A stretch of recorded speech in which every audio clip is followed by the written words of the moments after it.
Grassroots Neighbors is helping to address unanswered needs in our community. And this was something very specific we could do that brought so much purpose and joy to me. People understand that there's a lot of suffering right now and they want to help. Stephanie has been so gracious. What better way to learn about being a good person than by doing it? I wanted to do something with my girls. My girls get to come with me. To have that opportunity to help others, I mean, I just can't stress it enough. We need more of this in the world. Because it's so community-oriented, I think that's fabulous. Everybody wins from this, you know? It's just something that we should do more of. I use my own money to buy my own things for the donation. I got things that I wanted them to get. I wanted to help people in need.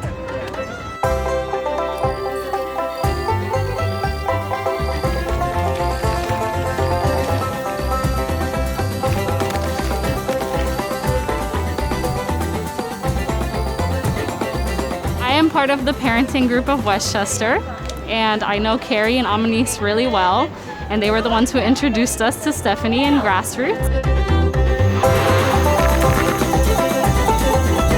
Currently, we are serving 60 families. We're primarily located on the west side. These are families that have been impacted by COVID-19. Roughly about 40% of our families have been COVID positive through this pandemic. Many of them have lost jobs. Many of them have lost loved ones. So these are families who have been directly impacted by this pandemic. Well, so we've been using social media to try and get people and promoting, for example, this event. And then they did a live Facebook feed with Stephanie. We got to see inside Grassroots Neighbors. We got to see the families who would benefit. From promoting this event, we've had people say, well, can I volunteer here? Can I do different things? So I think it's kind of a repetition thing and just modeling it. I mean, we're modeling it for our kids. Hopefully, to some degree, we're modeling it for the community as well. I always tell my kids, you have to look for the helpers. So we want to be the helpers. We want to be in a global pandemic. We want to be the ones who step up and help people who are in need. And we're not going away. We keep doing it. Right. Like we have been doing some form of this sort of action for a couple of years now. So people find the helpers. That's what I would say to people who don't know where to begin. Every day we have hundreds of posts from people reaching out, and a lot of them are wondering, how can I be involved? Building community is very foundational to this organization, and that happens when you get to know each other, when you're there for each other through the good and bad times. So being able to build relationships with people helps us build that community with both recipients and our volunteers. That's important to our mission.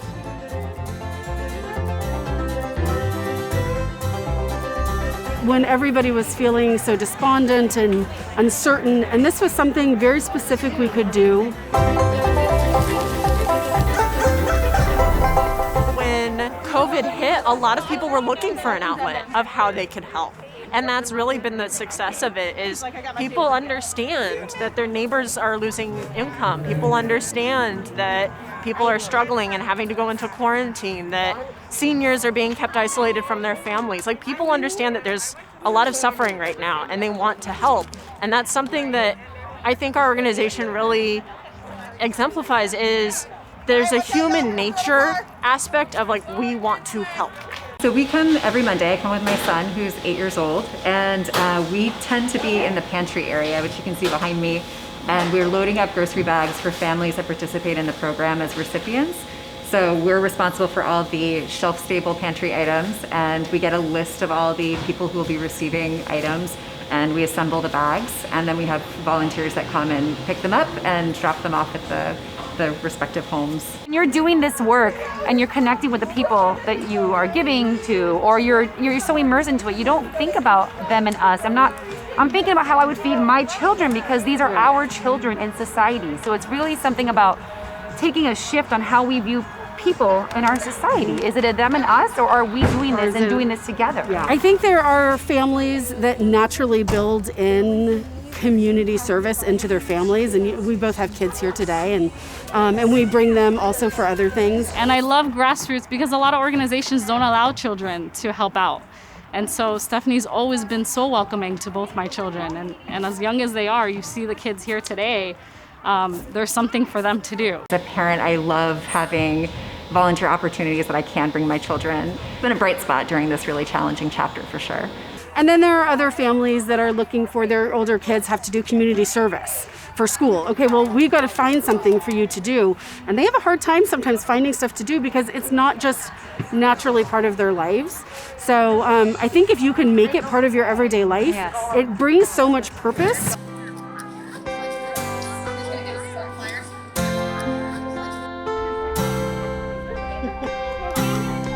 It's very healthy to do. It's like an antidepressant. My 2 children have been 100% involved with every effort that I've done here. And it's just as important for me to do the work as it is for me to model what I want for my children to do as they're the next generation.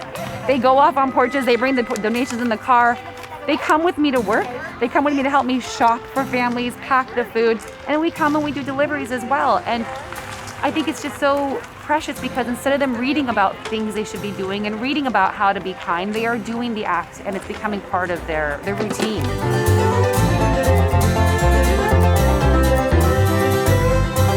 We are doing a food drive to get us ready for our Thanksgiving deliveries that are going to be going out next week.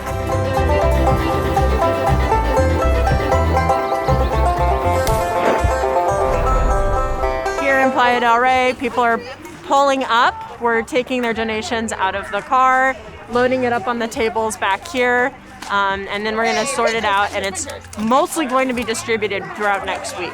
Today we're collecting shelf-stable food items, canned goods, dry goods, cereal, oatmeal, and then we're also collecting household goods, cleaning supplies, toilet paper, laundry detergent is a big request. We're operating on a budget of about only $4,000 a month right now. That actually entirely goes to food. Even our rent is donated. So all of our donations cover food.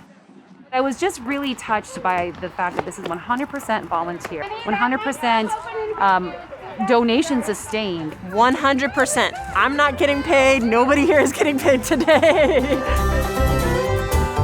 The mentality of donations and giveaways, it's often what's left over. It's often what's close to expiring or expired. It's often what's not needed.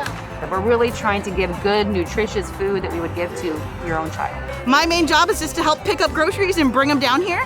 I'm one of the pickup stops for Emerson Manor. So it's really fun to be able to meet neighbors that way and really just get people to see the importance of thinking outside of themselves and about others, especially in this time. I always take the kids with me to deliver so they see the impact that they're making in the community.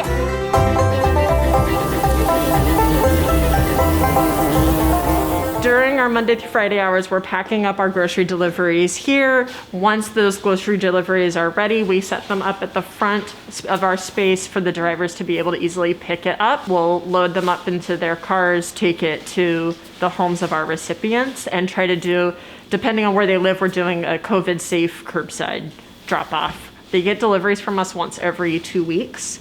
So we're trying to give them about 2 weeks worth of food in each delivery. It's consistent families that we always deliver to, so we get to know them by name. They see my face every 2 weeks. They know who I am. And so we pick up all the food and then we take it to them and we deliver it to them to their doorstep. So as much as possible, we try to send the same drivers to the same families. They've developed relationships with each other. I've had volunteers that have given Christmas presents to their families, or the volunteer drivers are often the ones telling us what's going on with somebody if something comes up before we know about it otherwise. And I believe that it's really important to treat those people that need help with dignity, just like anybody else. There's a real focus on that here, and I think that's really important and missing in a lot of charitable situations. Sweet treats, I can give it to your son. Woo, woo, woo. Social distance goodies. Oh, thank you. So while Grassroots Neighbors has done 2 of our own food drives, there have been many ongoing food drives done with our partners.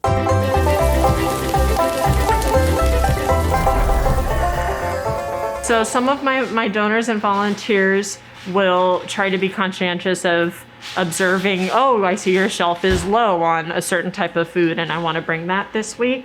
Other folks have committed to bringing a designated item every week. So for example, I have one individual that makes bread every day and delivers fresh baked bread every day for us, for our families.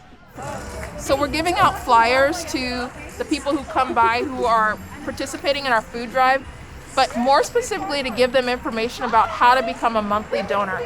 Our monthly donors are what make the difference, because we have people that donate food, but we always have a gap.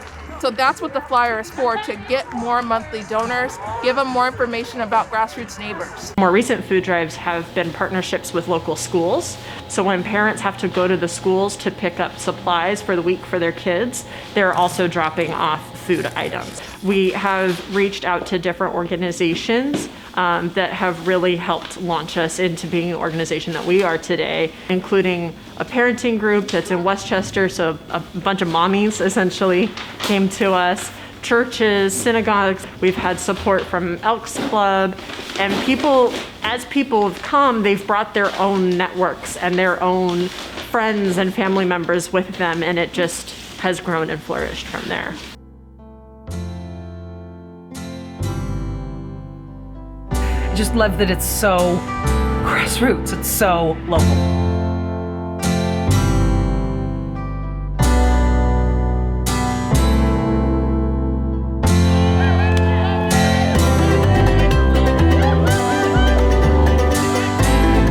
If we all did at least one random act of kindness a day, we would shift the world in a whole different direction. We as a society can do better.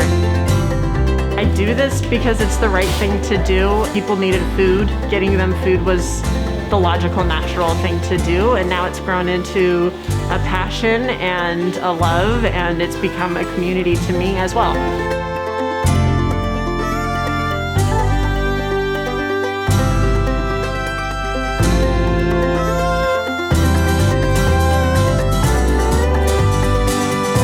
To somebody who's looking for how to make a change in the world, just get started. This is what community looks like. Us helping as a family with other families. Priceless. Hold on the sign.